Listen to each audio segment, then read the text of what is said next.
Hi guys! Welcome to my YouTube channel. Today guys, ipiflex ko naman sa inyo si Ningning. Yung pusa ko ba na buntis na unang-una kong inadapt nung kuting pa siya. Ngayon guys, nanganak siya ng 4 na malulusog na kuting. Kagabi lang siya nanganak guys. Kaya palang ngiyaw na ngiyaw sa akin nung umaga. Tsaka hindi siya kumain ng tanghali. Tsaka gabi. Madaling araw na to kumain eh.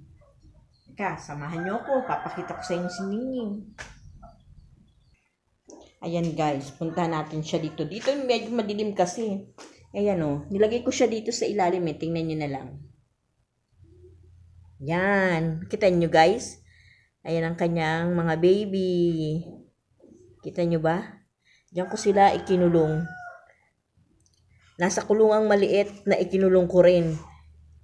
Kasi pag dito sa malaki sigurado, di natin pwedeng hawakan at sila'y dumidede, kawawa naman.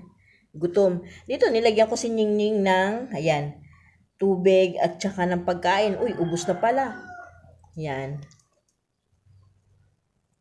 Cute na mga kuting niya, oh. Yan. Kita nyo ba, guys? Ano guys, hanggang dito lang yung aking bagong video. Sabi ko nga sa inyo, katulad ng sinabi ko kanina, na makakapag-vlog na ako dito ng maayos at saka ng araw-araw kasi nga hindi na siya katulad ng dati na may maingay, malalakas sila magpatugtog ng music, nagsisigawan. Alam mo naman kung bakit hindi tayo pwede sa mga ganong maiingay.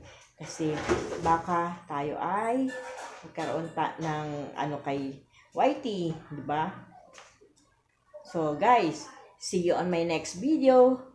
Bye! Thank you for watching. Thanks for the love and support. God bless you all. Bye!